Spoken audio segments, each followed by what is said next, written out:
As soon as she sit back down, we'll be rolling. This will not take long tonight. I want to honor your time. Thanks for joining on a Monday night. We're going to endeavor to do this weekly. So one of us will be doing this every week. And I'm thinking Monday night's going to be the night we land on. Um, Okay. so be looking for more emails and stuff from us about that. Another fun thing that we are launching very soon, just to kind of give our first official announcement, is we are launching our own online community where we will have coaching and training on a daily basis, accessible to those interested. So it'll be a whole That's plethora of stuff from not only from me, but from our team and just pouring into everybody in the community.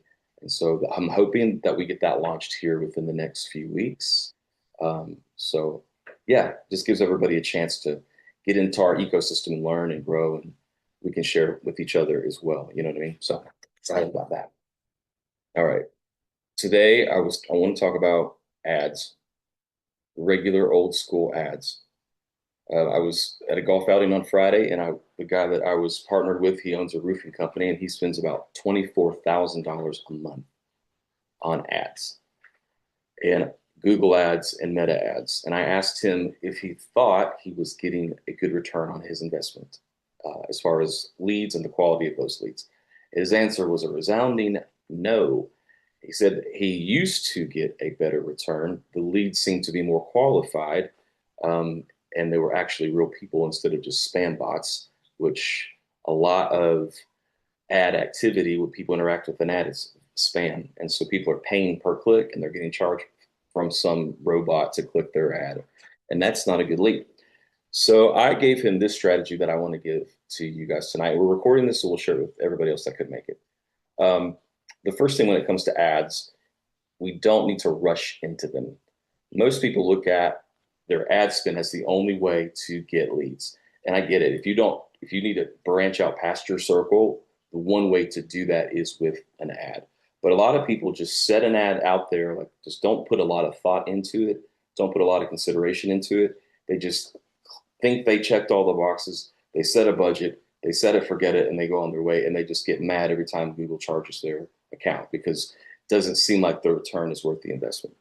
So we're going to talk about how to use ads, what type of content we should use for ads, and how we should use those ads strategically. So I encourage the roofing company owner to stop for a moment on running ads to see if it affected the growth of his business. I said you don't have to stop for a whole month or anything. Just stop for like a week or so and see if it makes a difference. And I said, and focus, take that week and focus on creating content. Create video content, one reel a day, if you will, and launch it onto your social channels. And in 30 days, after you look back at your content, see which one of those pieces of content did the best. What got the most organic interaction? And then take that video and use that as your ad. So if it's on Facebook, use that as your ad. If it's on um, Google or YouTube, use it as like a display ad or a Performance Max campaign ad. So the video will play. That is the best way to test what's going to actually work because a lot of people just throw a picture of something out there, put money behind it, and hope for the best, throwing money away. So one of the content strategies that I gave him was because he was like, well, what kind of reel should I make? What do I do? I said, why don't you make a series of multiple reels, let's say 5 to 10 videos, on the topic of why you started your business and let people get an insight into your passion and the heart behind what you do. Don't just talk about your product and your offering, but give the people the why. Why did I start this? Why did I decide to go into this? Um, why am I doing what I'm doing? And that will give people an insight into not only who you are, but it'll make your brand and your products a lot more relatable.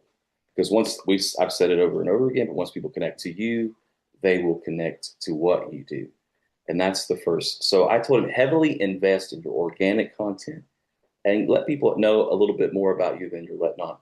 Because people aren't going to be impressed that you're another roofing company. There's a million roofing companies, but what separates you from everyone else? And so I would encourage you guys to do that. I know Roger and Laura, you guys have a nonprofit, and Roger's an author. Take time to let people know who you are. And when they do that, I think you're going to have an opportunity to do a lot better. I think there's a place for ads, especially if you're an e-commerce business. You have to kind of run ads to get yourself out there. I do believe for e-commerce businesses, Meta is a wonderful place for you to run ads. I would invest more in Meta if I had an ads to spend than I would in Google, um, especially Instagram, because it's a very visible product, very visible. So make sure when you're focusing on the organic, talk about things that are solving your customers' problems and why your product is that problem solver to them. Don't rush into them, use them strategically, and set a good goal for yourself. Don't just set, I want to have an ad spend of this much. Have goals and metrics like I want this ad to produce this much and then watch that. And if it's not producing towards that number in your brain, whether it's $100 or $1,000 in new sales, then it's time to readjust and look at the content again. A lot of people just throw ads out there because they think they have to get leads, and then it ends up frustrating them and discouraging them, and they quit and they say they don't work. But that's why I always encourage people, make sure you have a heavy organic presence before you just throw money on ads. I had a business owner today I was talking to. He had started Google Ads. He'd spent a bunch of money. I said, well, is it connected to do you have a Google business page? He goes, I have no idea. I'm like, okay. And so I Googled him and he had no Google business page. I'm like, well, you need to do that. That's pretty important. Set that up. That's free. Do that. And then I said, you need to make sure you're having organic content being produced on Facebook and social media everywhere. Because when people click your ad, if they go to your pages and they see death and despair, there's nothing there, then they're going to lose trust. And trust is our greatest asset when it comes to digital marketing because we need to be that person that they want to do business with. They feel comfortable with us and our product rather than we hope they do. So set yourself a goal. I want to spend this dollars. This is my goal. I want to produce this much in sales. And then whether that's a week long campaign or a 2 week campaign, whatever the metric you decide. And if it doesn't happen, look back and see what the creative was like and then try something different. So that's a few things on ads. The average American company, I looked this up today, they spend $36,000 a year on Google, and then they spend $24,000 a year on Meta. That's just the average number. So I think it's important that we strategically plan out our ad process so we don't just waste money because money is hard to come by. It's not like it's easy, and it's something that we should treat with respect. So I hate ads, but there is a place for them, especially when you're trying to get out to new audiences, but have the organic content be the fuel behind the fire. So that is my thought on ads. And there's another thing that I wanted to talk about real quick. Yeah, that why I started my business as a content plan, I think is really cool. And I'm going to do the same thing too. So we can all test it out together because I think it gives people an insight on why we chose to do this thing. That's one of the first things that people ask each other when they first meet someone new is they say, hey, what's your name? Back and forth. And then what do you do for a living? So we've been asking the wrong question forever. It should be, why do you do that for a living? Is it just because you decided to one day and that's it? Devote your whole life, the one life that we get on this earth, to focus our time on that? There's got to be a passion behind what we do, or we shouldn't do it at all anyways, right? So why do we do what we do? And when we can answer that and then share that with people on Instagram and YouTube Shorts and TikTok and everywhere cards and letters are sold, then people I think will connect to us. And I believe that piece of content will be really, really great. Probably better than just a static post or anything else that we've been doing. And so I've just been focusing on a lot about that. And I'm really excited that this content or this community is coming out. We've been working hard on it because we want to give an opportunity for everybody to connect with the people that we're connecting to. So we're going to have a lot of free resources, a lot of content strategies, all kinds of stuff. It'll be a place where people can ask questions and get real-time feedback for their marketing needs or whatever it is that they're dealing with in their marketing side of the business, the digital side of the business. And I'm hoping it'll be a place where people can network and get to share in each other's companies and do business with each other and all the fun stuff. So I'll make sure I let everybody know when that drops. So there's my little rant for the night, but I didn't know if anyone had any questions why we are together. Jacqueline, I know you always have questions, and I appreciate them because they make me think. I always do, but no, I was really hoping to get because I was running around with some content. I'm still almost done with your book about what I should do and how to because I'm just not good in front of a camera. My husband, on the other hand, is great, and I don't want to like I don't know. I don't want it to be all on him because then that's a lot of pressure on one person. Sure. But this is a great this I don't know if it's in your book, but this is incredible just to start off with. So that gives me a starting point because I was going to throw some ideas at you and see if they're good. Yeah, and that's one thing in my book. I think I talk about don't overthink it, and a lot of people do. Yeah, I know, but I I'm know an overthinker. a lot of people waste all that creative time on just overthinking what they think might work and whatnot. There's only one way to find out. Is we just do it, and we Do can't it. we can't really make any mistakes because if it doesn't do well, who cares? Just create something new. So I'm a big believer in Okay. playing offense, not defense, and the the thing that we spent the most time planning and preparing and scripting and all that stuff usually does the worst, and the thing that we just Hmm. on a thought of um, does the best, which is interesting. Yeah, it really does. But I think it's just because we're more relaxed and we're not. It doesn't seem like it's produced, and so Yeah. I've tried to lean into that in my own stuff, just like hey, just go with it, try it, see if it sticks. If it doesn't, do something different. But again, we don't know. Like I've seen reels that we posted for clients like 6 months ago, all of a sudden start to take off. So Mm. it's really not like a time. It's hard to measure it when you just posted it. Something it's got to like stay in the algorithm and kind of get deeper and deeper. And yeah, it's interesting. It's a new world that we live in here, and I'm excited to see how it's going to develop. So how does the algorithm work though? Because I was like, if I don't put hashtags, you don't have any a lot of comments on it. How does it know what you're actually looking at and feeds it to people? So Like I've wondered that. yeah, hashtags used to be more relevant. They are now. Hashtags are pretty much useless anymore. They were a place to Mhm. categorize content, and so we could search a hashtag, right? And you can still do that. They still allow that to happen. Mhm. But when you upload a video, it pulls the transcript, so the audio gets the transcript gets pulled, so it knows Oh, okay, so keywords it picked its own. yeah Okay. verbal keywords. So it's not looking at your post copy necessarily. It's looking to just it's listening to what you're saying.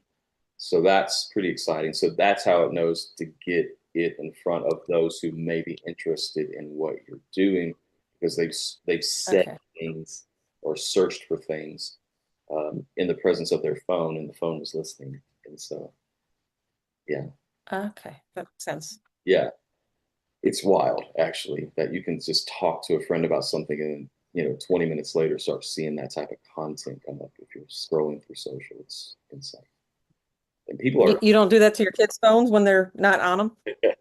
right. I do. It's wild. So on these content pieces, is there a ideal length that works better than others? Um, some people would say the shorter the better. Some people would say longer. It's so I think it's really opinion based because I've seen both do well. Um, I Okay. think I think we should probably have a variety in our portfolio of short things versus longer videos. YouTube Shorts I think allows you to go up to 3 minutes now. TikTok I think you can go up to 10 minutes on TikTok.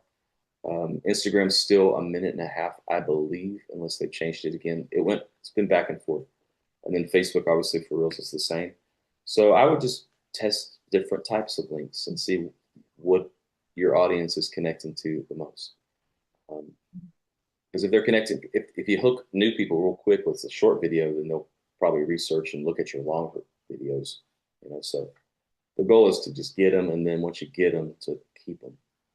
So I think a mix is the right answer. Yeah. I don't even look at my when I'm at creative video. I don't even look at the time. I just did I say what I wanted to say and how did it come across, and then I just posted. Yeah, it's good Does stuff. it weird when you have like a bunch of like test things out there on your social media, like kind of random? Does that matter? I don't think so. You know, Okay. it used to be a thing where people were really picky about what they posted when they posted because they wanted their especially like on Instagram when you go to somebody's Instagram profile, you can like see their content grid. Some people have it real pretty and neat and nice, and that's fine if that's what you're into, but it doesn't. I don't think it matters at all. It's just that's just where it's housed. But most people are going to see your content, on their feed when they're just scrolling aimlessly. And if you're creating content that a lot of people are interested in already, then it's going to suggest your content to new people. And so that's why I think we have the greatest opportunity. I've talked about ads. I think ads work, but that's how you really can see what content is resonating with people, and then use that, throw some money behind that post, even if it's just like a boosted post or promoted post or whatever.